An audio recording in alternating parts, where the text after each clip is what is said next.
Sí, no te preocupes. Ok.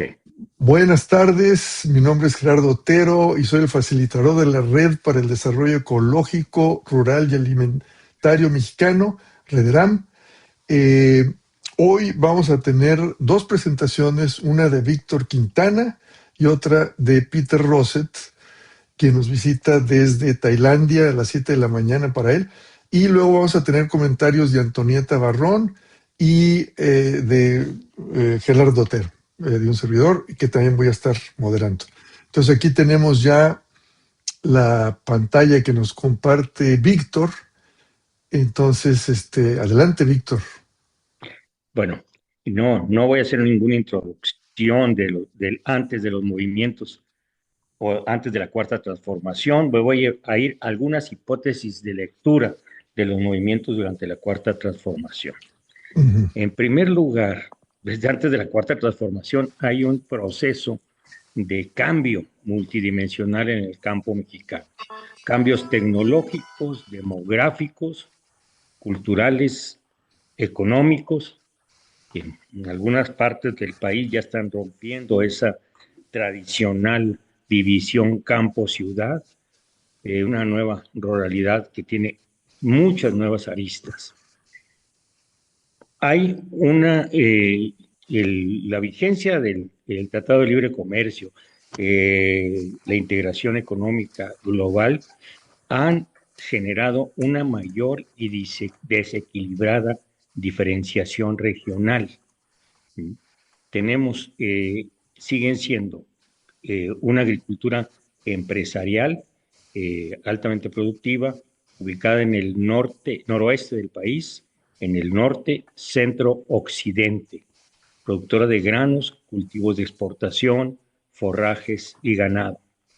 Y un centro, sobre todo centro sur y sureste, pues todavía de una agricultura de subsistencia, aunque hay algunos lunares, podríamos decir, exportadores de café, frutas tropicales, Veracruz, Chiapas, en menor medida, Oaxaca.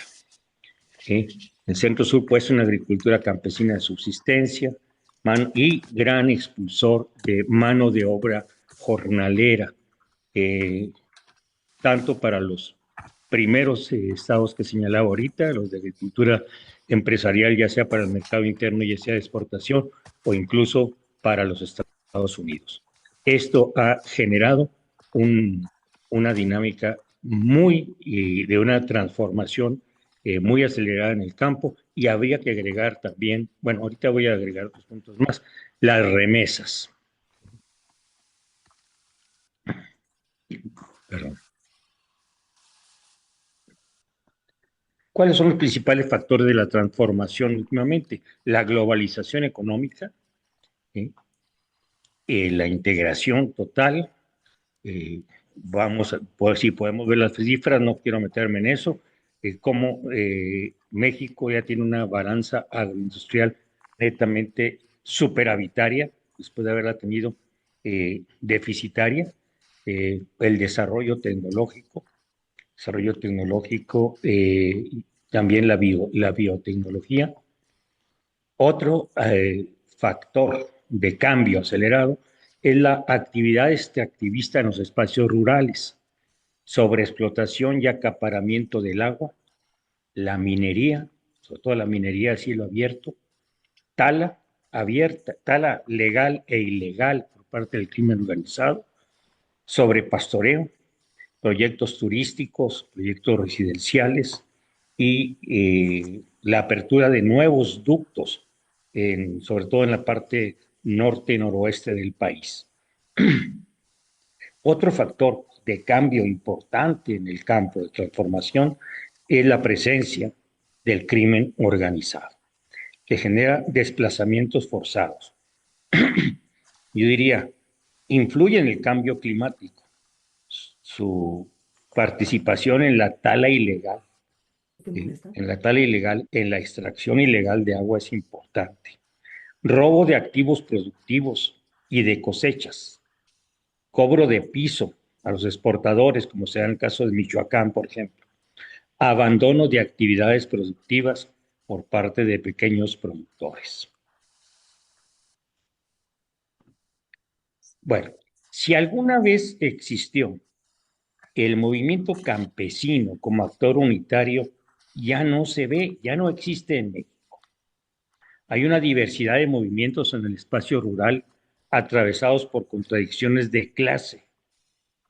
Vamos a ver, el movimiento el más reciente ya no es un movimiento de campesinos tal cual, ¿eh? De contradicciones sociales, incluso contradicciones políticas.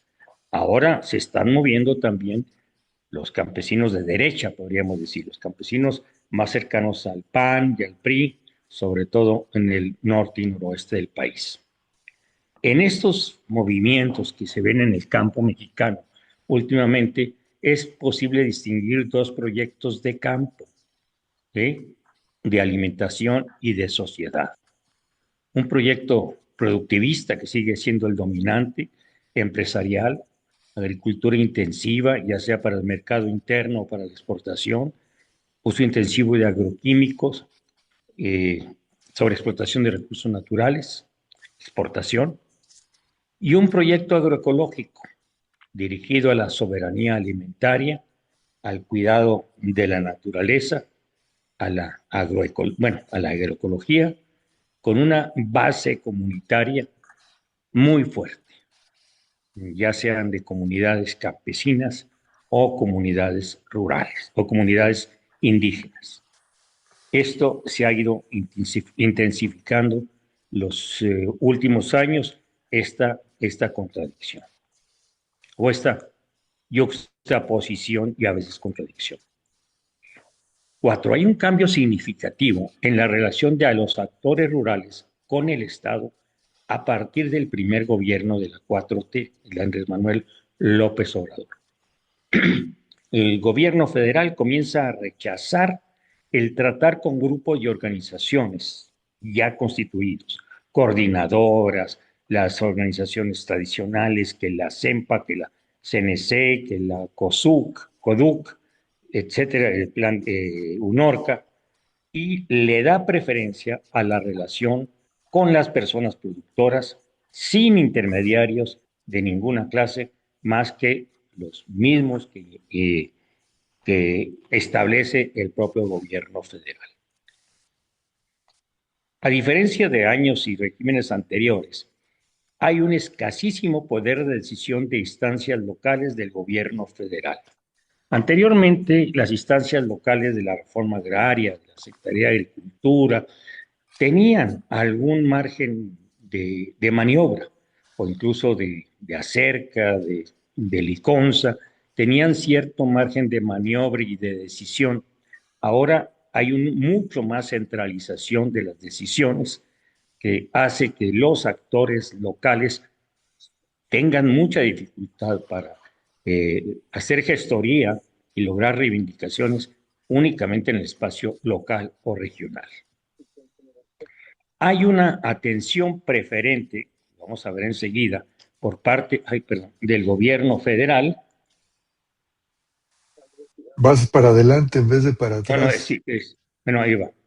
Hay una atención preferente a, a las comunidades campesinas e indígenas del nivel de autoconsumo.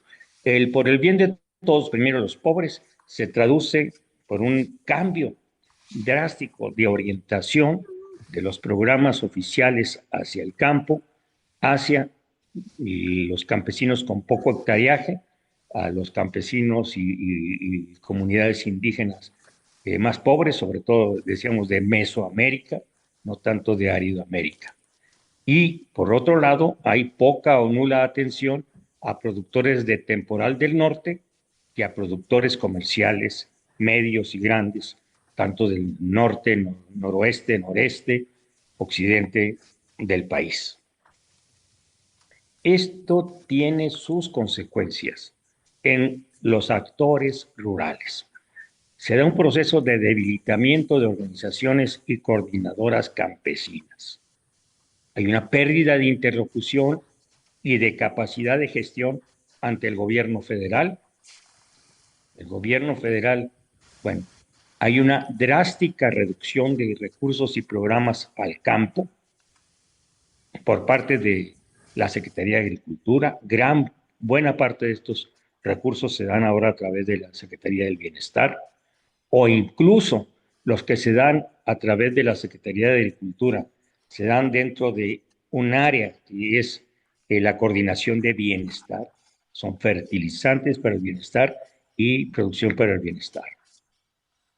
Por otro lado, también se debilitan las organizaciones y coordinadoras campesinas por la participación de cuadros de dirigentes de las organizaciones campesinas como funcionarios de diversas instancias del gobierno de la 4T. Bueno, yo estaba, pero ya me salí. Esa es una autocrítica, ¿sí? Pero gran parte de los cuadros o están en el aparato del Ejecutivo y otra buena parte en el Legislativo. Y esto también es una especie de ciega ese de los movimientos de la dirigencia de los cuadros de organizaciones campesinas y productores rurales. Luego, hay todavía, cuando menos yo creo que los primeros 4 años de Andrés Manuel, había una especie de estado de gracia del gobierno de la 4T, por su cercanía ideológica y política, incluso personal, amistades personales de las organizaciones campesinas con los funcionarios del gobierno, con los representantes populares, que decían, bueno, es que no podemos, tenemos que limitar nuestras demandas, tenemos que hacer no estridentes nuestras formas de lucha, nuestra voz cuando pedimos algo, cuando demandamos algo, porque no hay que hacerle el juego a la derecha. Había una especie pues de estado de gracia, vamos a esperarnos un poco, y esto contribuyó al debilitamiento de los actores rurales. Entonces tenemos una disminución de las movilizaciones de los campesinos pobres. Los campesinos pobres son los principales beneficiarios de los programas que quedan para el campo. Producción para el bienestar, fertilizantes para el bienestar, sembrando vida, escuelas de campo. Nada más para hablar los dirigidos a los campesinos y las campesinas como tales. Tienen algunos de estos cuatro. Pero además de esto, está, dada la edad, cada vez la edad promedio mayor de los campesinos, pues ya casi todos también son beneficiarios del programa de adultos mayores. Yo les digo que incluso ahorita, pues conviene más ser viejo que agricultor. Recibe uno más dinero como viejo que como agricultor en este país. Entonces, todo esto, ¿sí?, brindan un piso mínimo de ingresos garantizado en el campo, aunado a la recepción de programas como el de adultos mayores, como el de madres solteras y las remesas, no se diga. Todo esto le ha dado una especie de colchón a la población del campo, ¿eh? Aunque algunas demandas históricas han sido progresivamente atendidas, como la prohibición del maíz transgénico, las demandas de impulso a la agroecología, etcétera, etcétera. Entonces notamos, precisamente por el debilitamiento de los actores tradicionales, no hablo nada más de las organizaciones corporativas como la CNC, sino hablo también de las organizaciones más de izquierda. No hay movilizaciones fuertes de estos mismos durante el sexenio de Andrés Manuel López Obrador.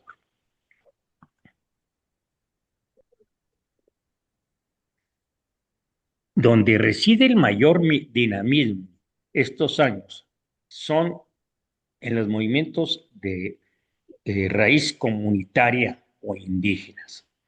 Ahí puede uno rastrear de 2018 a 24 y vamos a ver que ahí es no tanto en la esfera de la producción, sino en otras esferas es donde se dan las luchas. Sobre todo la defensa del territorio, del agua, de los recursos naturales. Defensa ante los macroproyectos del gobierno federal. por ejemplo, o privados, el ferrocarril transísmico, el Tren Maya, las embotelladoras como Bonafonte en Puebla, las granjas porcícolas en Yucatán, Constellation Brands en Mexicali, la termoeléctrica de Huexca en Morelos, la presa El Zapotillo en Jalisco. Son movimientos, salvo lo de Constellation Brands, que se dan sobre todo en espacios rurales, pero no se dan en torno a la producción, sino se dan en torno a la defensa del territorio, de la defensa del agua. ¿Sí? Hay un gran protagonismo de pueblos originarios, los yaquis, los rarámuri, los wixárika, los mayas, los nahuas, etcétera, ¿no? Los pueblos purépechas en Guerrero. Estos son, estos se movilizan mucho durante el primer sexenio de la 4T. También ante la presencia del crimen organizado, en algunos lugares las comunidades se movilizan en la creación de policías comunitarias, que yo las distingo de las autodefensas michoacanas, más de pequeños productores, de productores empresariales, sino son policías comunitarias como las de Ustula en Michoacán, como las del estado de Guerrero, para defenderse de los grupos criminales. Además de estas luchas meramente defensivas, hay expresión de nuevas alternativas de vida, construcción de proyectos de agroecológicos, cuidado de la naturaleza, eh, fortalecimiento de las comunidades, desarrollo de una nueva cultura. Pero es en este sector comunitario, rural, indígena, donde puede verse la mayor movilización en el primer tiempo, en la primera administración de la cuarta transformación.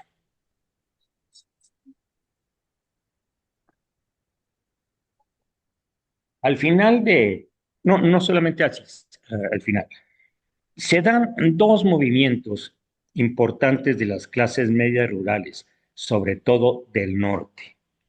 Eh, el primero de ellos con un tinte claramente político.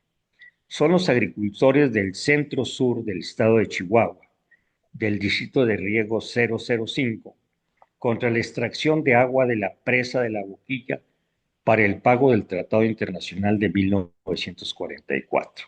Esto se da en el contexto de una gran sequía que exige ante la que López Obrador, previendo un desplante del primer Trump, o el Trump de la primera administración, eh, se prefiere adelantarse y hacer el pago del débito de agua a los Estados Unidos en la primavera del año 2020 por decir de la pandemia, y esto provoca un gran enfrentamiento del gobierno federal contra los agricultores del centro sur del estado de Chihuahua, y que es un movimiento de un colorido casi totalmente blanquiazul. So, es una confrontación que tiene muchos ribetes de confrontación partidista, del PAN sobre todo, en menor medida del PRI. En un momento dado interviene mucho la ahora gobernadora del estado. Incluso hay una pareja baleada durante estas acciones en 2020, y es claramente un movimiento que detrás de la defensa del agua eh, hay una confrontación política de el panismo, podríamos decir, de clase mediero rural con el gobierno de la 4T. Y el otro son las movilizaciones que se dan en 2023 en los estados de Sonora y Sinaloa, tomas de carreteras y bodegas de almacenamiento por los agricultores de Sonora y Sinaloa por precios de garantía de maíz y trigo. En aquel momento no se extiende a otros estados de la República, se da al final del ciclo agrícola otoño-invierno 2022 y 2023, y hasta cierto punto es resuelto por el gobierno federal y el gobierno de Sinaloa, sobre todo. No tiene la fuerza que va a tener posteriormente el movimiento de este tipo de productores. Yo aquí terminaría lo referente a la primera parte, yo diría 2018-2024, para decir unas palabras sobre lo que le llama Armando Bartra el estallido rural del otoño de 2025. ¿Cuál es el contexto de ese estallido? La desaparición de programas gubernamentales de fomento y apoyo a la comercialización de granos básicos. El ingreso objetivo, la desaparición de Acerca, de programas como el ingreso objetivo, la compra de coberturas subsidiadas por el gobierno, etcétera, etcétera. Hay una desaparición que incluso culmina con el cierre de la financiera rural. Incrementos de los costos de producción de energéticos, mano de obra, equipo, maquinaria, insumos para los productores. Hay un incremento, pero ya hablo sobre todo de los productores comerciales. Por otro lado, está la sobreproducción de granos básicos a nivel global. 370 millones de toneladas de maíz excedentes en el mercado internacional, también una gran producción de maíz en Brasil, en Argentina, incluso en Sudáfrica, la India, ¿sí? Y esto además se agrava por la guerra arancelaria de Estados Unidos contra China, que de repente Estados Unidos, la mejor puerta que tiene para sacar su producción excedente es México, ¿sí? Esto es favorecido, por otro lado, por un peso fuerte y lleva a un gran incremento de las importaciones de granos.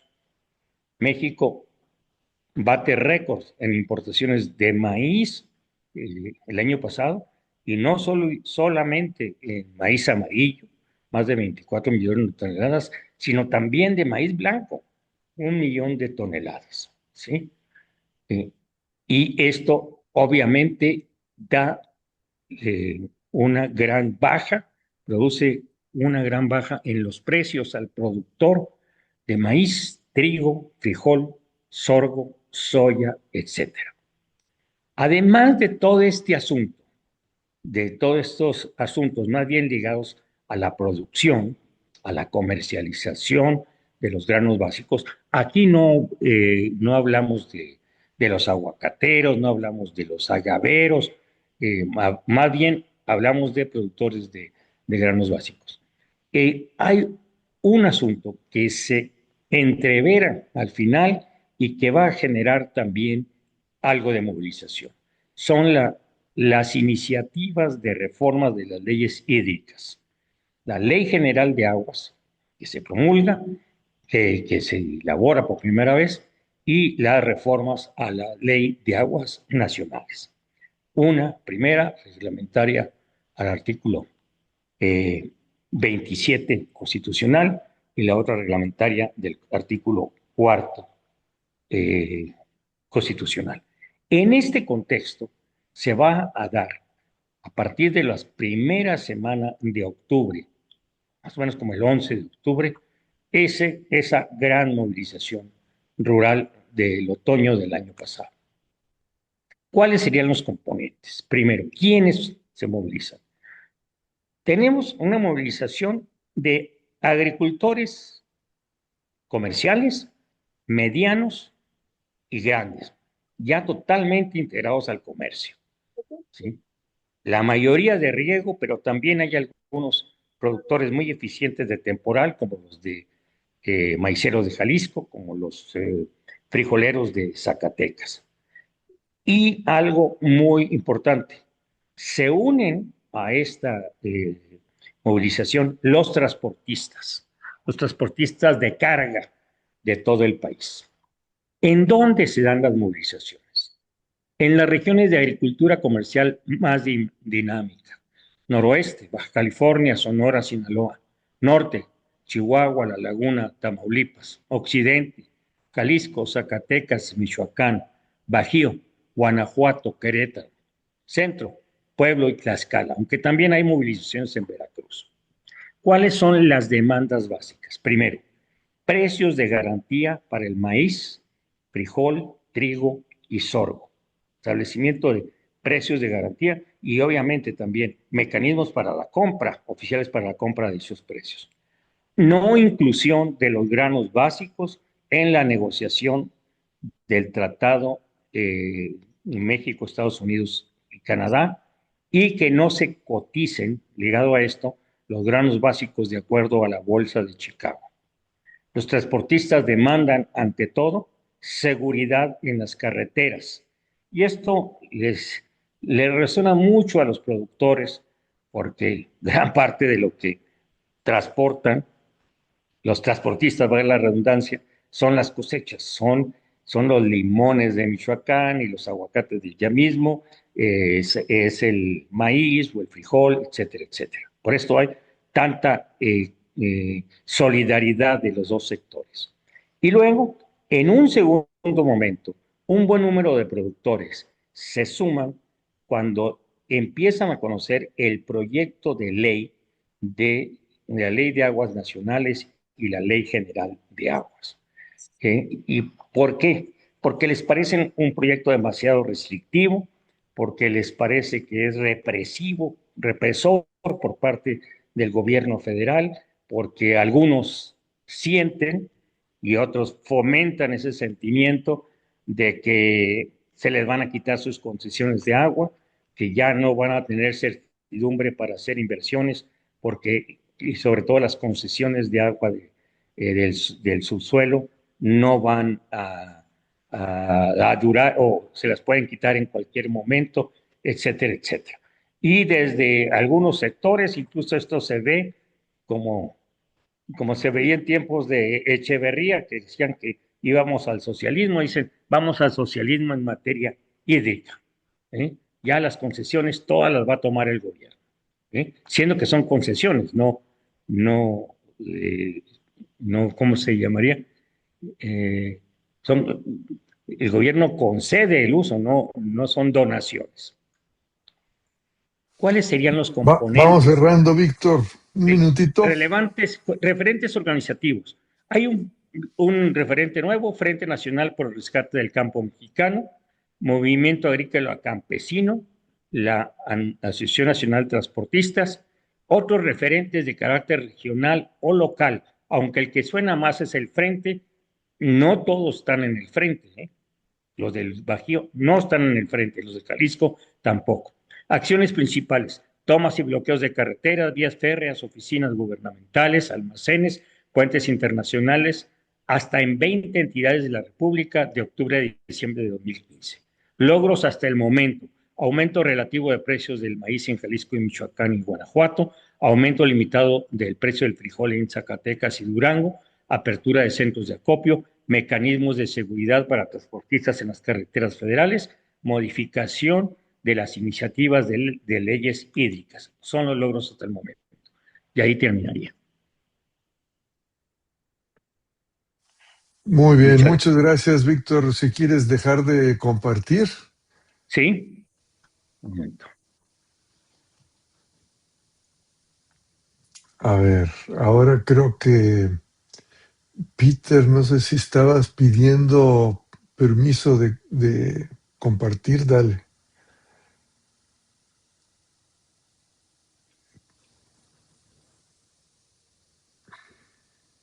Eso. Está ahora Peter Rosset, es nuestro presentador. No tienes el micrófono prendido, yo creo, Peter. No te escuchamos. Ahora sí. Ahora sí. Ok. Pues muchas gracias por la invitación. También es un enorme placer ver tantas personas ahí conectadas que no he visto en muchos años y también compartir con Víctor. En primer lugar, estoy en mínimo un 98% de acuerdo con todo lo que dijo Víctor en cuanto a su descripción de cómo está el campesinado mexicano. Yo estoy, como él decía, él se iba a enfocar en el campesinado de arriba y yo en el campesinado de Mesoamérica, más indígena o más campesindio, como dice nuestro querido Armando Bartra, y hay unas imágenes de diferentes luchas en el campo mexicano. Yo más bien tengo una cosa menos estructurada que Víctor, pero más con imágenes y vídeos para que tengan una idea de cómo está la cosa, porque eh, primero quisiera iniciar diciendo por qué en el gobierno de Andrés Manuel se comenzó a generar malestar con las organizaciones, muchos de las cuales fueron muy responsables por su victoria electoral en las zonas rurales. Este es un pequeño video que, si no me equivoco, es el día después del asesinato a Samir Flores en Morelos, pero para darles una idea o recordarles de por qué el malestar con muchas organizaciones. Muchos de los que se oponen ahora, nada más les recuerdo que cuando nosotros estábamos en la lucha, no nos apoyaban. Escuchen, radicales de izquierda, que para mí no son más que conservadores. Entonces, este discurso desde muy temprano se combinó con la crítica a las organizaciones de supuestamente tomar su moche de todos los programas sociales, y eso en gran parte fue la justificación por lo que explicó Víctor, de la individualización de los apoyos, el retiro de los presupuestos para los espacios organizados. No se confundan y que no se dejen manipular, porque se está apoyando a los productores con muchos recursos. ¿Qué es lo que sucede? Que no están conformes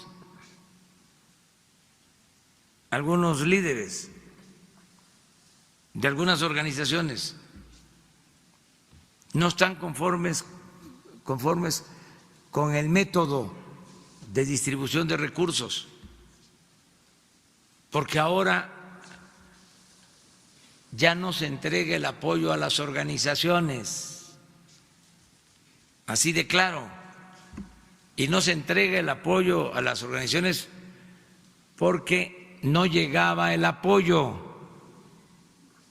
o no llegaba completo, llegaba con moche, con piquete de ojo, y eso ya no va a continuar. Ahora el apoyo es directo al productor, directo al beneficiario.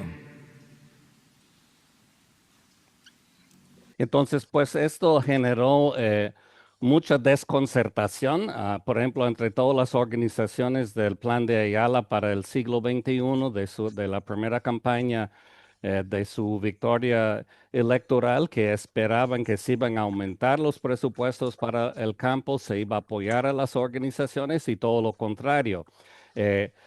Claro que hubo corrupción en el pasado, pero la solución no es eliminar todos los apoyos. Hay maravillosos ejemplos de comercialización en empresas ejidales, de transformación, de planes de cuencas, de cooperativas, y en gran medida con la 4T, muchos de estos procesos perdieron su apoyo. Fueron reemplazados con apoyos individualizados directamente a los miembros, generando una desestructuración de las organizaciones intencionada, creo. En cuanto a los movimientos más radicales como el zapatismo, eso tomó forma de contrainsurgencia, o sea, premiar quien saliera del zapatismo con apoyos individuales y también contención social. Los estudios de SECAM, por ejemplo, demuestran cómo Sembrando Vida estaba concentrado a lo largo de varios tramos conflictivos del Tren Maya y del corredor transísmico, dando a la gente su dinerito para que no participara en la protesta contra estos proyectos que generaron mucho despojo en su momento. Me gusta mucho este artículo de Hugo Núñez Membrillo, las organizaciones rurales en tiempos de la 4T, procesos de cooptación o el viejo dilema de las izquierdas mexicanas. Dice un dilema que en tiempos de la 4T ha dificultado a diversas organizaciones rurales manifestar de forma abierta sus críticas de demandas, pues frente a ellas se despliega un gobierno que ha puesto el acento en aspectos como la justicia social y la rectoría del Estado discursivamente y también por medios de políticas públicas.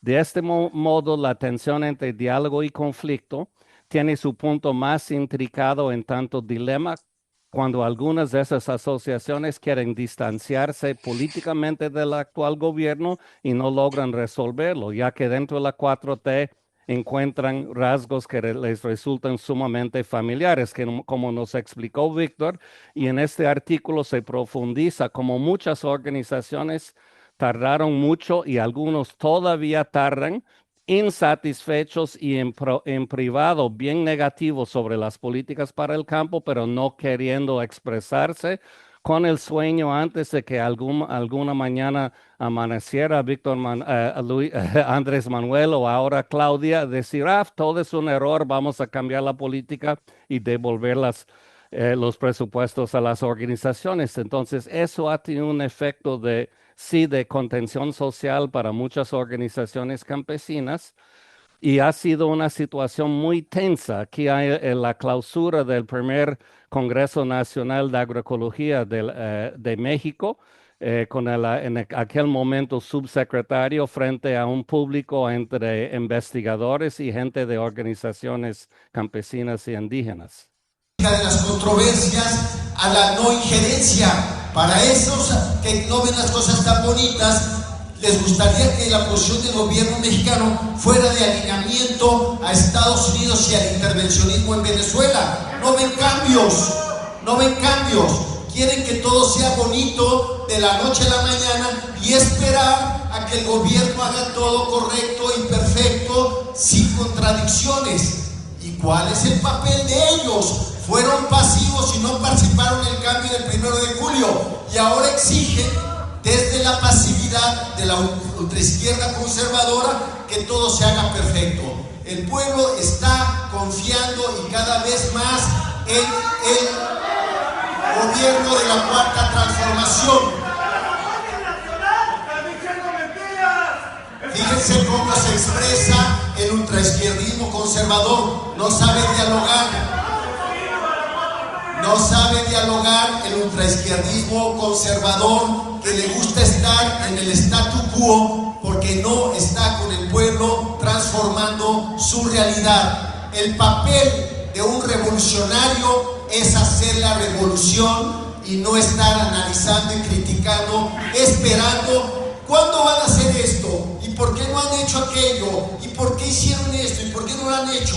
¿Y dónde está su fuerza social impulsando los cambios de la transformación? Compañeros. Bueno, y así, muchos desencuentros con los movimientos rurales y la 4T, sin mencionar todas las controversias de los megaproyectos. Aquí un poco la producción de la investigación de SECAM, Centro de Estudios para el Cambio en el Campo Mexicano, Tren Maya, Sembrando Vida, Corredor Transísmico, más reciente recuento de 6 años de Sembrando Vida, Tren Maya y todos los demás megaproyectos que han contribuido más a la situación en realidad que ha deteriorado, no ha mejorado, ha deteriorado para la mayoría de las comunidades rurales que están enfrentando una desestructuración organizativa y comunitaria entre la individualización de ayudas y demás políticas, la expansión de la actividad minera, mano libre al crimen organizado y los narcos políticos en el campo, el libre comercio, el ataque al ejido y las organizaciones campesinas e indígenas, restando autoridad al Consejo del Ejido, individualizando las ayudas, la paramilitarización, contrainsurgencia, los megaproyectos de despojo. Y por un lado podemos decir que en terminología zapatista, el 4T es el buen capataz administrando un neoliberalismo, capitalismo con cara social, entrando en una relación de tutelaje directo con los individuos a través de los programas sociales, pero desarticulando las estructuras comunitarias y organizativas, y abajo a la derecha en este caso, aunque debería ser abajo a la izquierda, pues la postura del zapatismo y neozapatismo.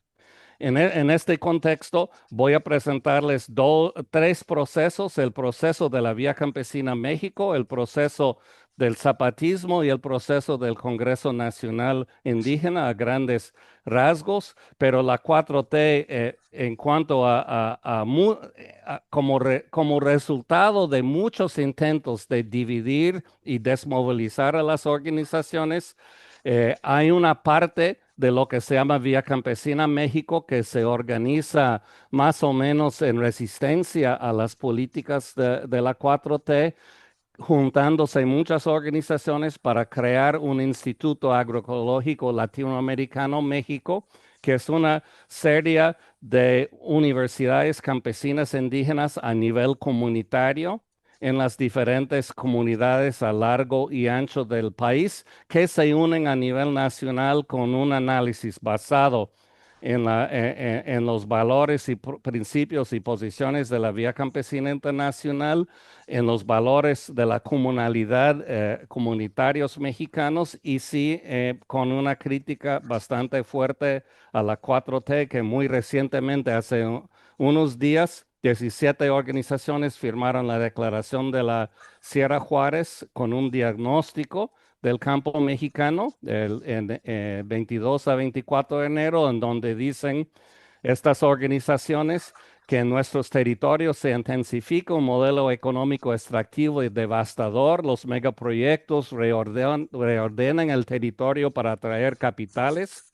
Ese modelo provoca deforestación acelerada, contaminación de agua, sobreexplotación de acuíferos, pérdida de biodiversidad, erosión de la milpa de los sistemas alimentarios. Aunque se presenta con nuevos discursos, sigue reproduciendo una lógica neoliberal que pone los territorios al servicio de la acumulación del capital. En múltiples regiones, el crimen organizado disputa y controla espacios rurales, cobra cuotas, ejidos completos viven bajo su vigilancia, etcétera. Y dicen que los programas gubernamentales de apoyo directo redistribuyen ingresos, pero fomentan el individualismo, fragmentan procesos organizativos y desconocen las formas propias de trabajo. Se presentan como ayudas y no como derechos productivos, sustituyendo políticas estructurales por transferencias asistenciales. Sembrando vida y producción para el bienestar, se diseñaron desde escritorios lejanos a los territorios. En varios casos se impulsaron deforestación, división comunitaria, renta forzada de tierras o simulación productiva. Además, estos programas crean sus propias cooperativas de manera clientelista, reinaugurando prácticas de cooperativismo político y desplazando las formas organizativas construidas por los pueblos. Por su parte, las becas individualizadas y los apoyos sin acompañamiento organizativo desactivan la acción colectiva y transformación de los hábitos de consumo en los territorios. O sea, ha sido muy difícil para las organizaciones hacer frente a este ataque multinivel al campo organizado. Pero con este intento del YALA México, el Instituto de la Universidad Campesina, la idea es tomar en manos campesinas la generación, validación y continuidad del saber, crear y conocer para la agroecología comunitaria y emancipatoria. Aquí hay los diferentes sedes, 1, 2, 3, 4, 5, 6, 7, 8, 9, 10, 11, 12 sedes de la Universidad Campesina de Agroecología en México, un poquito en la Tarahumara y el resto concentrado en Mesoamérica.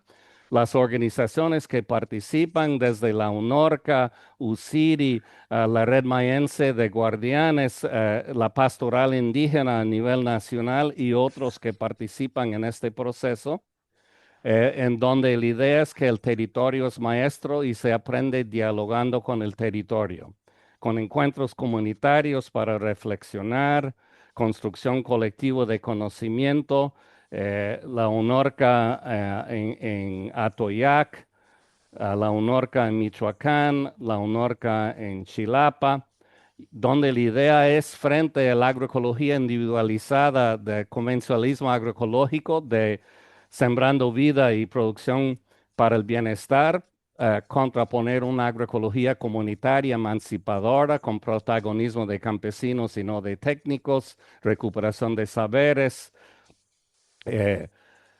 agroecología como algo propio de las comunidades y que finalmente fomenta la autonomía. Y podemos decir que esta palabra autonomía es una que ahora se escucha cada vez más en todo México, tanto de las organizaciones no zapatistas como las zapatistas, y ahora paso rápidamente a actualizar cómo está el zapatismo. Se van a recordar que antes de la 4T eran 5 caracoles originales, pero ha crecido en realidad como parte de la resistencia.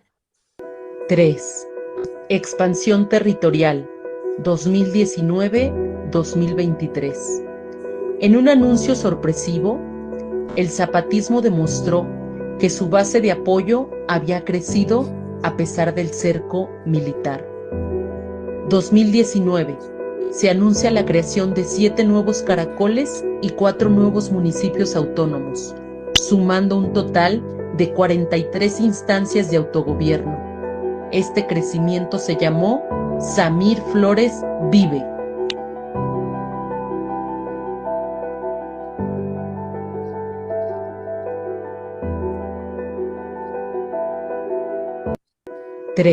Bueno, entonces un poco de muestra en la parte roja donde ya estaba la influencia zapatista y luego las zonas en donde crece la influencia o el control zapatista y los nuevos centros de autogobierno.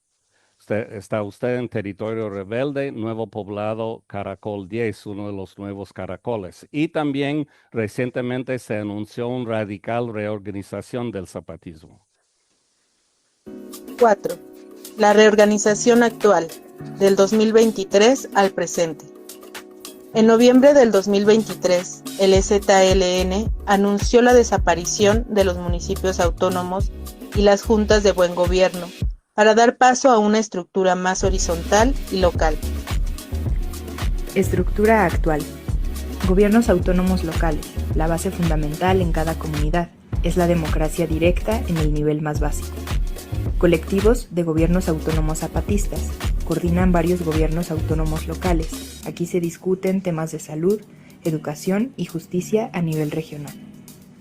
Asambleas de colectivos de gobiernos autónomos zapatistas, la instancia más amplia para decisiones de gran escala.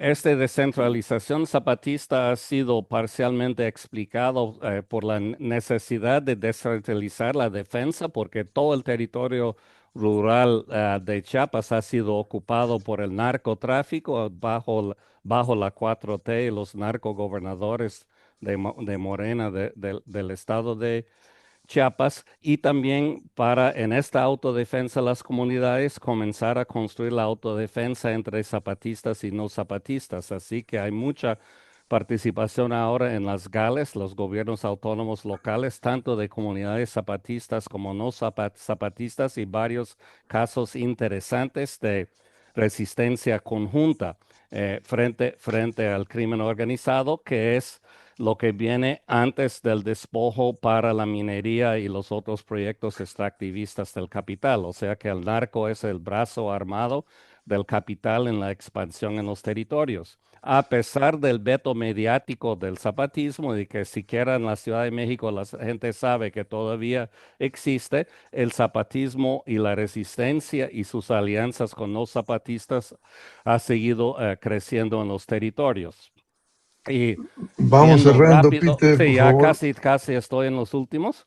El panorama de resistencia a los megaproyectos en diferentes partes de México se extiende, muchas veces asociado al Congreso Nacional Indígena. No voy a entrar en eso en profundidad, solo decir que se va a los 30 años y se va este año a tener un Congreso de reestructuración y para impulsar y dinamizar estas luchas de las comunidades indígenas de México en las diferentes regiones. Las luchas de resistencia no han desaparecido en realidad. ¿Dónde están los movimientos? Como dijo Víctor, están en gran parte a nivel comunitaria, resistencia y resistencia indígena campesina. Entonces, ya mi último en conclusión, ¿dónde están los movimientos? A mi modo de ver, están ahí. Muchas gracias. Gracias, Peter. Bueno, miren, se supone que tenemos dos comentarios, uno de Antonieta y otro mío, pero voy a dejar que Antonieta haga un comentario sumamente breve porque ya nos tomamos casi una hora en esto, ¿no? Y deberíamos de concluir a los 60 minutos. Pero, caray, no veo a Antonieta. Sí, ya la Aquí vi. estoy. Sí, Estoy porque sí. yo no sé qué le pasa, que no, yo los veo a ustedes, pero no me ven a mí. No, Y sí, está bueno, ya un vi tu poquito nombre, perdido. pero Bueno, si pudieras limitarte a unos 2 o 3 minutos, por favor, Antonieta, para poder abrir la discusión, unos 5 o 10 minutos más bueno, a todos los que están aquí. felicidades, Peter. Yo después de verte, recuerdo una caricatura donde está Charlie Brown y no recuerdo qué otro, cuando Lucy dice que ve de nube, le dice que la descomposición del átomo y Carlito se pone a pensar, y si yo que pensé que era un perrito, así estoy yo. No es mi fuerte movimientos campesinos. Yo me dedico solamente a jornaleras agrícolas. Sin embargo, en mi clase que doy de economía aplicada, una de las cosas que habíamos revisado y que son de los proyectos que plantea la 4T es la famosa autosuficiencia alimentaria. Carajo, tenemos quién sabe cuántos años si no logramos la autosuficiencia alimentaria. Yo saqué 2 cuadritos y después quería hacer cosas, pero ya no, porque ya me dijo Gerardo que muy poquito. Si me dejas compartir. Presenta tus cuadros, ándale. Ya, ahora, a ver si lo puedo. Ponlo en modo presentación, abajo a la derecha, dentro del PowerPoint. Más a la derecha, ese. Presentación, ¿verdad? Ahí A ver mero, si lo sí. sirve. Bueno, yo estaba yo viendo cuáles eran las demandas efectivamente no hay movimientos campesinos específicos, bueno, los que yo conocí en los 70s de la CCI y después movimientos específicos de jornaleros y de productores, y después se perdió, quedó la CNC que bueno, era el brazo de campesino del PRI, y creo que está nada más como siglas y se acabó. Movimientos campesinos como los que señalaba Peter, pues están ahí, ¿verdad? Están ahí. Este grupo de productores que efectivamente demandaban, ya lo dijo Víctor, que no les hicieron caso ni les van a hacer caso, ¿verdad? No sé si habló que eran campesinos de derecha, bueno, pero había un problema específico que ellos plantearon y por eso se inició, que fue había la necesidad de aumentar el precio del maíz y de los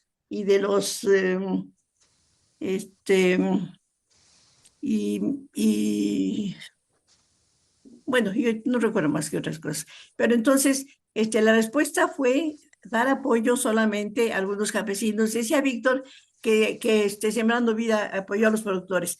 En un documento que anda circulando de ahí, donde le pone tacho Sembrando Vida, dice que le dieron apoyo a 435,000 campesinos, solamente productores maiceros, esos 0.5 millones, de los cuales 2 millones cultivan menos de 5 hectáreas, ¿sí?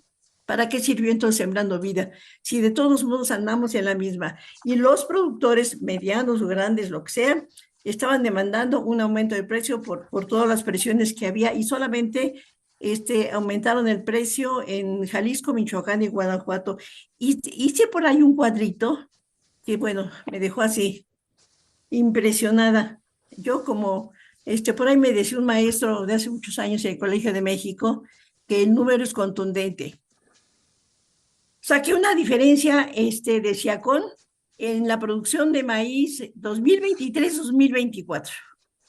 En 2023 ya los de Sinaloa traían broncas con el problema del precio.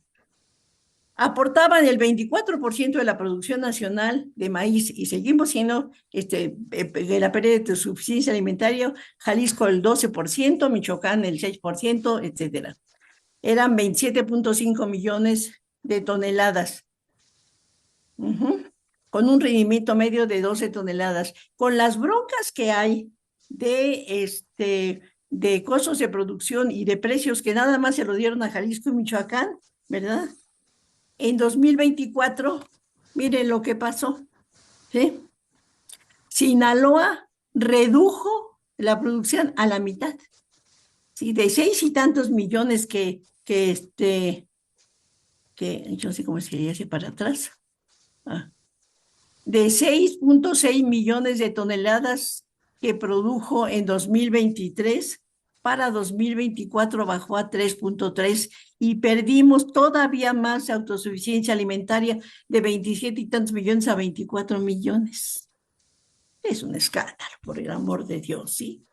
Que no haya una respuesta oficial a este problema de la producción. Y entonces busqué por ahí cuánto compramos y cuánto nos cuesta. Bueno, aquí está lo que compramos, lo que importamos, las toneladas que importamos, ¿verdad?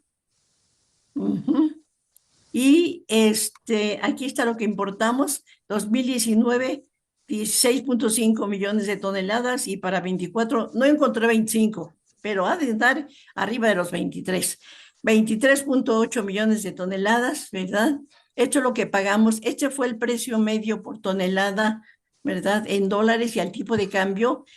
Sale más barato importar que producir en México, entonces que se jodan los mexicanos y seguimos importando. No solamente importa para consumo nacional, sino además Minsa, Maseca, que son grandes productores y que los productores se enfrentan al monoxomio maicero. Bueno, ahí están las respuestas del gobierno. Yo creo que no hay voluntad política de este gobierno y del pasado de resolver el problema de la autosuficiencia alimentaria. Ahí están mis 5 minutos.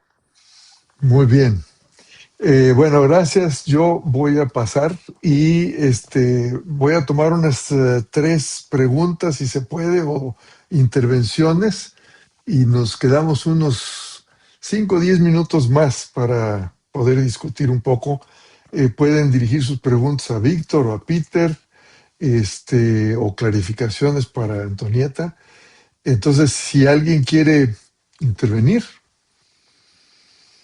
Tenemos varias gentes visitándonos por primera vez, como Jonathan, Jennifer Camargo, no la reconozco, José Valencia, Cindy Macula, Jan Ross, hace mucho que no te veíamos, Pérez Castañeda, lo vimos hace 2 semanas. Kirsten, ¿tú no quieres decir algo?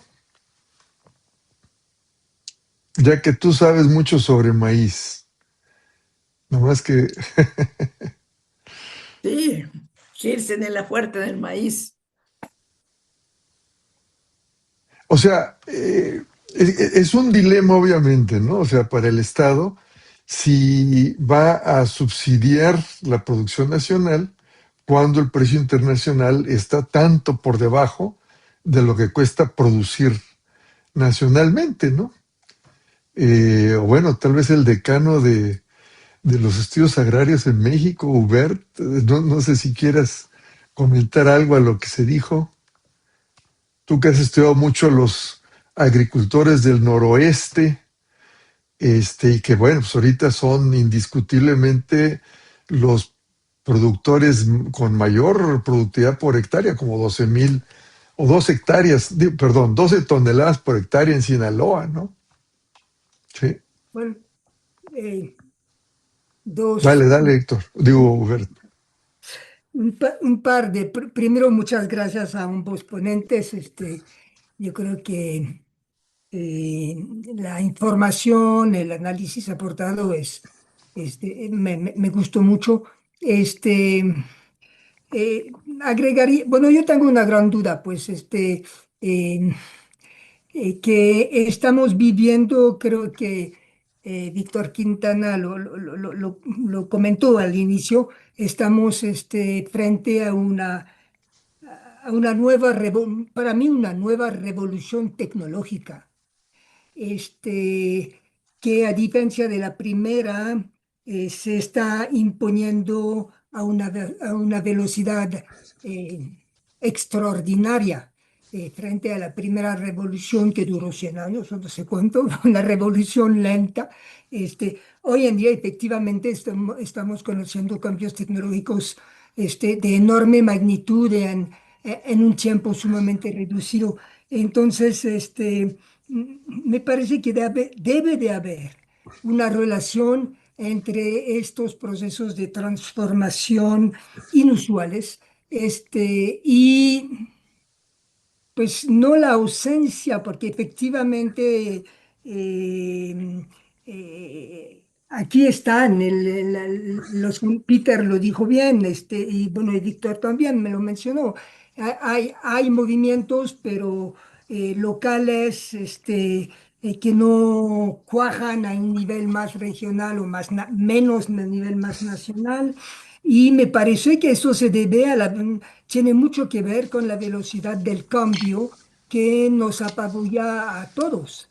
Y en particular apabulla a la gente pues menos dotada en medios de producción o más pobres, etcétera, que sienten que esos cambios los rebasan totalmente y sus propias formas de organización que existían o siguen existiendo muy seguramente, han perdido mucha eficacia. Pues yo me quedo con este sentir, que sí, sí, sí hay movimientos, pero su impacto eh, pues es poco eficiente, es muy poco eficiente. Por otro lado, personalmente he de decir que comparto críticas a la cuarta T, en particular en su primera fase con López Obrador.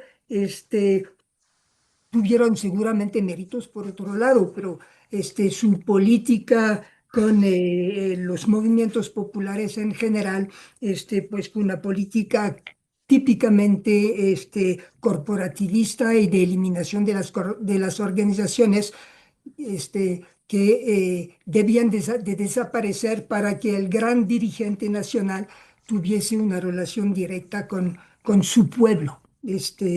Y López Obrador, de alguna manera, no, lo hizo muy bien, por desgracia lo hizo muy bien, y efectivamente disolvió, o si no disolvió del todo, pero sí hizo que muchas organizaciones campesinas perdieron fuerza. En fin, el tema es sumamente complejo, pero me encantó la exposición de ambos colegas, es un placer verlos. Muchas gracias. Gracias, Hubert. Jonathan, no sé si quieras comentar algo, tú que has estado estudiando los movimientos campesinos en Guerrero y ahora en comparación con Colombia. Te daría la palabra antes de dársela a Horacio, si es que la quieres tomar. Gracias, Gerardo, y saludos a todos y gracias por las ponencias. El proceso que he estado siguiendo más de cerca está de lejos, está en Guerrero, donde hubo un esfuerzo para revivir formas de gobernanza ejidal como respuesta ante los problemas en la transición del programa de fertilizante, que llegó a ser un programa nacional, de un programa con pues, muy mala fama en el estado. Pero no lo voy a resumir aquí, mejor que hable más adelante el colega Carlos García Jiménez, pero yo creo que es el enfoque básico de ver diferentes sectores del campesinado es fundamental, y yo creo que queda en verse cómo van a recuperarse los sujetos sociales tan divididos y fragmentados por tantos retos. Muchas gracias. Sí, adelante, Horacio. Gracias, Jonathan. Yo entiendo que todo esto obedece a la política peculiar de la 4T, pero también encubre, a mi juicio, una brutal disminución de la inversión pública hacia el campo. Y sí me gustaría conocer las cifras de inversión pública general sobre el campo. No las conozco porque no estoy tan metido en cuestiones productivas ahora, ¿no? Pero sí, eso es, yo creo que es algo, una cifra espeluznante, ¿sí? Y dos, quisiera preguntarle, pues a los dos ponentes, que aquí siempre tenemos como que desaparece la dimensión agraria del asunto, y lo agrario es también fundamental. Y creo que habría que hablar aquí de la inacción, creo que se tocó esto en la sesión anterior, ¿no? La inacción absoluta del gobierno para arreglar los problemas de la tenencia de la tierra, que también están en la base de muchísimos de estos conflictos. Gracias. Sí, gracias, Horacio. Yo nada más agregaría, antes de darle la palabra a los dos ponentes, que a mí me parece que lo que sucedió con López Obrador y que desconcertó pues, a todos los estudiosos de la cuestión agraria, de los movimientos campesinos, fue como una especie de cambio de paradigma, ¿no? O sea, porque por un lado le quitó el financiamiento y a lo mejor por eso cayó tanto el presupuesto para el campo, pero es porque le quitó el presupuesto a todos los agricultores capitalistas, ¿no? Y se enfocó exclusivamente pues en los más pobres. Entonces, a lo mejor eso explica algo, ¿no? Pero sí el irse directamente a apoyar a los productores directos, pues como que fue un cambio de paradigma, desconcertó mucho, en fin. Bueno, tengo aquí una persona que dice Pajar, no sé quién será. ¿Quién eres? Preséntate, por favor. Héctor Robles. Ah, Héctor. No, pues, bueno, algo ha de saber Héctor sobre producción para el bienestar. A ver, ¿qué nos puedes decir, Héctor? No, a mí lo que me preocupa es que, digamos, en los últimos años, ¿no? Se quitaron muchos de los apoyos, como si antes los hubiera habido. Y todos los estudios, todos, es decir, que se hicieron generales, te hablan de que apoyos directos a los pequeños, medianos o grandes productores recibían un apoyo y era fundamentalmente de programas sociales. O sea, no es cierto que se apoyaba. A quien se apoyaba era a grandes productores, muy poquitos, pero más que nada a empresas. Entonces, yo creo que hay que quitar esa. Y segundo elemento, también hay que decir que parece que toda la responsabilidad de los gobiernos, pero no nos ponemos a analizar a las organizaciones. Y muchas de estas organizaciones, no es raro que un ORCA sean 4 ONORCAS, que SEMPA sean 4 SEMPAs, que no, CIOAC sean 4 o 5 CIOACs. Es decir, las organizaciones también venían de un proceso, ¿sí?, que habría que revisar, porque si no, nos vamos a quedar, podemos cambiar la política, pero esas organizaciones no van a ser. Entonces yo creo que eso es lo que también hay que ver, porque si no parece, no, ahora lo hacemos como le hace la 4T, todos los anteriores eran malos, ahora nosotros decimos todos son malos y antes era bueno. No, ni en la otra ni en esta. Y ahorita hay un resultado del censo, el censo dice igual, un solo apoyo a la mayoría de los productores. Tampoco es cierto que se apoya a todos, ¿no? Sembrando Vida, lo señalan, el padrón son 430,000, pero solamente reciben 250,000.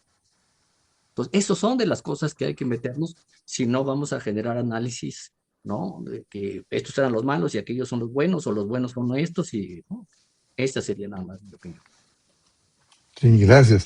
Bueno, antes de pasar en el mismo orden, Víctor y Peter, nada más quería señalar lo siguiente respecto al zapatismo. Peter, es un fenómeno interesante el siguiente, o sea, de que a pesar de que los zapatistas siempre se han negado rotundamente a pues engancharse con el Estado, ¿no? Es un tanto irónico que en diciembre del 2024 pasó una ley indígena que pues básicamente satisface todos los acuerdos de San Andrés, ¿no? Según la mayoría de las organizaciones, y eso pues habiéndose mantenido al margen, ¿no? Y con bastantes niveles de autonomía, y según nos platicaste, cosa que en realidad yo no estaba enterado, que se han expandido el número de caracoles, etcétera, ¿no? Entonces, yo digo que el dilema para el zapatismo es el siguiente. Por un lado, ok, se está expandiendo regionalmente, está consolidando su autonomía. Por otro lado, logra los acuerdos de San Andrés a nivel legal, pero fuera de eso no está logrando tener un impacto a nivel nacional. Bueno, ahora le damos unos 2 minutitos a cada uno de ustedes, Víctor y Peter, que ya nos pasamos un chorro de la hora, ¿no? Bueno, nada más algunas cosas, sí, y yo estoy de acuerdo con Héctor. Creo que también hubo procesos de corporativismo y corrupción en muchas organizaciones campesinas. No puede eso dejarse de lado. Y yo también señalaría que en los movimientos actuales, que no decir por ser movimiento rural ya es buena onda. Yo diría, sobre todo en la oposición a las leyes hídricas, hubo un movimiento, o el movimiento es muy conservador. Es muy conservador.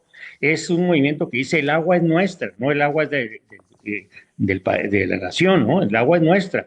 Y no nos digan, no nos pongan límites a lo que extraemos y no nos cobren más energía eléctrica. Y ahí está, por ejemplo, quien tomó los puentes internacionales con la oposición a la ley del agua en el marco de este movimiento del otoño fueron los Levarón aquí de Chihuahua. Los Levarón, entre Chihuahua y Sonora, yo creo que serán 3,000 personas, con la doble nacionalidad precisamente, con la doble nacionalidad norteamericana y mexicana, casi todos ellos. Y ellos son de los principales explotadores del agua y también de la mano de obra migrante que viene del sur del país. Entonces, en estos movimientos, así como hay el reclamo de programas que sí existían, como el ingreso objetivo, como las coberturas de antes, hay productores de ese tipo, pero también se mezcla, sobre todo en lo del agua, movimientos muy conservadores, que quieren continuar con un extractivismo hídrico, que no se les marquen límites, por ejemplo, para abrir nuevas tierras al cultivo, en usos de suelo, etcétera, etcétera. Entonces, por eso yo digo, es algo de los movimientos sociales, es que tienen un buen grado de ambigüedad o de ambivalencia, ¿sí? No todos van hacia una transformación hacia adelante en la sociedad, en un signo progresista. Si hay unos que son una restauración, al menos una restauración neoliberal del uso de los recursos naturales. Sí, muy bien eso, Víctor, que aclaras, porque definitivamente creo que no se ha comprendido bien esto de las reformas a las leyes de aguas, ¿no? Y que estamos pendientes con un webinario específicamente sobre eso, ¿no? A ver si lo hacemos como otro webinario extraordinario en uno de los siguientes meses, con mucho gusto, ¿eh? Sí. Porque es un tema fundamental, o sea, de que el agua pues, es de la nación, no de los individuos concesionarios, ¿no? Peter, adelante. Gracias, Gerardo. Voy a intentar ser sintético. Yo creo que hay muchas de las dudas sobre los movimientos históricos tiene que ver con un cambio de época. En todos los países a lo largo de la historia hay ciclos de lucha, de movilización y de desmovilización. Entonces, antes del neoliberalismo, en México era la época de las grandes centrales campesinas que se podían organizarse desde el centro, vivir de recursos públicos e ir a las provincias para organizar a los campesinos en luchas sectoriales, pero también contención social. Con el neoliberalismo y esa sí drástica reducción que ocurrió en el presupuesto para el campo en la época de Salinas, de Cedillo, que se pasó de apoyo para la producción a apoyo para la pobreza o lo que algunos llaman la guerra contra los pobres. Esas organizaciones dejaron de tener su razón de existir y se debilitaron. Y muchos de estas hoy día son membretes, dirigentes nacionales que tratan de lograr algún apoyo para mantener la ilusión de representar una organización nacional. En esto coincido con Héctor, con Víctor y hasta con algunos comentarios de AMLO, pero la idea es no pintar a todos con la misma brocha. Con el descenso histórico de los centrales campesinos, por razones objetivas, como acabo de decir, se emerge un nuevo ciclo de lucha que es desde las resistencias comunitarias, las personas afectadas por represa, por carretera, por aeropuerto, por urbanización, por una mina, por el narco, por muchas cosas así. Y esas empiezan como luchas locales y se van aglutinando solo con el tiempo. Y si bien ha dicho Uber que no han cuajado y emergido todavía como un actor central a nivel nacional, ahí podemos discutir si el CNI es o no es ese actor, o si esta nueva composición de Vía Campesina México que describí es o no. Está todavía en proceso, estamos en el ascenso. Y un ascenso que ha sido retardado, diría yo, por las políticas de la 4T, pero de un nuevo ciclo de luchas basado en una nueva forma o diferente forma organizativa distinto a las centrales campesinas. Ahí pondría la UNORCA como el punto intermedio entre las centrales campesinas y las nuevas luchas de resistencias locales, porque la UNORCA nació como la no CNC y la aglutinación de luchas locales, entonces es como el puente entre un ciclo y otro, y por eso pienso que se mantiene más, y no son 4 UNORCAs, pero recientemente eran 2, creo que ahora de nuevo es una. De todas maneras, es el puente, pero lo que va en ascenso es la identidad campesindio como estructura de las resistencias locales que poco a poco se van construyendo hacia plataformas nacionales. No creo que se quitó solo los apoyos a los capitalistas para dar a los pobres. Se quitaron a los pobres todo lo que era financiamiento para espacios organizativos, sean cooperativas de café, sean manejo de cuencas, sean cooperativas, y se individualizó y se redujo la cantidad y se individualizó para desarticular su estructura organizativa y comunitaria y para debilitar el ejido. México necesita una reforma del ejido, pero la reforma del ejido no es debilitar hacia desaparecer, es hacer una nueva forma para incorporar a todas las personas que viven ahí, que no son ejidatarios, la juventud, las nuevas generaciones, etcétera. Y finalmente sobre el zapatismo. Bueno, el zapatismo para mí tiene impacto nacional, aunque hay un veto mediático y un esfuerzo del gobierno, de los gobiernos, de todo el espectro político de apagar información sobre el zapatismo, pero el CNI, por ejemplo, como espacio neo-zapatista nacional existe, ahora se va a revivir o tener una nueva energía con su reorganización. Y yo creo que Claudia Sheinbaum no sería la presidenta de México si no fuera por el levantamiento zapatista. A veces la gente olvida de qué tanto el zapatismo ha cambiado la política nacional e internacional. Sobre la ley indígena, hay excelentes análisis de Francisco López Bárcena y Magda Gómez, entre otros, explicando cómo no es resolver las dudas que quedaron pendientes de los acuerdos de San Andrés, pero que es una reforma anti-indígena y eso podría ser tema para otro seminario, invitar a ellos dos, porque son mucho más expertos que yo, pero hace poco en Chiapas vi una presentación de López Bárcena sobre su libro sobre multiculturalismo del Estado, algo así se llama, en donde deshizo de pie a pa esa nueva ley indígena y yo por lo menos, bueno, ya soy predispuesto, pero quedé muy convencido por sus argumentos. Así que muchas gracias, para mí ha sido muy interesante, me encantaron las presentaciones de Víctor y Antonieta, creo que hay una sintonía en cómo estamos viendo las cosas. Muchas gracias. Muchas gracias, Peter. Mándame, por favor, el contacto de estas dos personas que mencionaste, porque vamos a tener un webinario, me parece que en junio, sobre la ley indígena, ¿no? Ya tengo a alguien por ahí, pero podríamos tener dos, ¿no? Uno, digamos, en favor de la ley y otros que la critiquen, ¿no? Bueno, pues yo no sé, pero a mí me gustaría mucho escuchar, si lo desea, a Blanca Rubio, si nos quiere decir un minutito de comentarios por ahí, aprovechando su presencia, ¿no? Ay, pues muchas gracias, Gerardo. Bueno, me parece muy, muy interesante todo lo que se ha planteado y el espacio me parece pues algo muy, muy bueno para la discusión. Yo, coincido en la mayor parte de las cuestiones que se han planteado. Podría decir que todos los gobiernos progresistas, yo ahora he estado estudiando los gobiernos progresistas de América Latina, desestabilizan y desmovilizan, ¿no? Eso ha pasado en todos los países, en Brasil, Bolivia, en todos ha pasado esta desmovilización.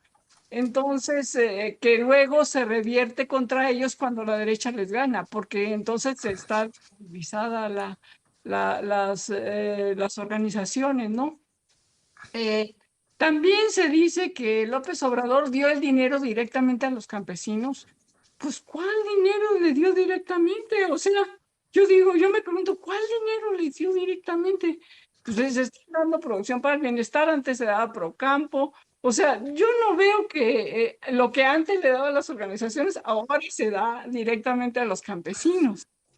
Entonces, eso pues me parece que es un mito, pero efectivamente es una distribución individualizada.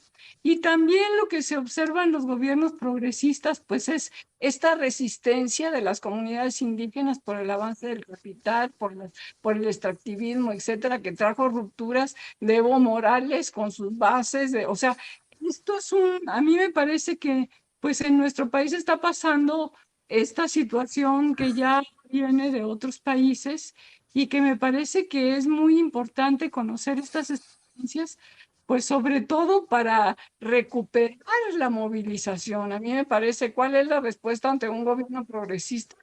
Pues volver a recuperar, primero, recuperar en las organizaciones como el Campo No Aguanta Más, o la campaña Sin Maíz No Hay País, estos grandes movimientos que surgieron para recuperar la crítica hacia los gobiernos y exigir, ¿no? Porque precisamente porque estos se hicieron a un lado, surge esto que Víctor le llama movimientos de derecha, ¿no? Que como él mismo dice en algunos artículos, pues sus demandas son válidas. ¿Por qué? Porque se quedó digamos, el Campo No Aguanta Más, la campaña Sin Maíz No Hay País, pues se acercaron al gobierno y quedó pues vacío este espacio que ahora lo llena estos movimientos plurales. Yo más bien les llamaría plurales, donde hay una gran diversidad, ¿no? Entonces a mí me parece que pues es muy importante todo esto que ha pasado en otros países como para que se restablezca y se recupere la resistencia, yo diría, ¿no? cómo reconstruir la resistencia y la crítica hacia el gobierno y no permitir la desmovilización. Me parece que esto es muy importante. Y otra cuestión que me parece fundamental es cómo evitar la división que viene de muchos años atrás entre los movimientos campesinos y la lucha indígena zapatista, digamos. Esa división me parece que ha sido pues muy dañina para el movimiento, ¿no? Y que me parece que sería muy importante que se pudiera lograr una unidad de estos movimientos, aunque bueno, ya sabemos que es complejo, pero me parece que es lo que habría que reconstruir para que no nos pase lo que ha pasado en otros países una vez que caen los gobiernos progresistas. Habría que pensar en eso. Gracias, Gerardo. Pues muchas gracias. Yo les doy gracias muy particulares a la gente que les pedí que hablaran y que pues pasaron adelante, ¿no? Bueno, pues aquí voy a terminar de grabar.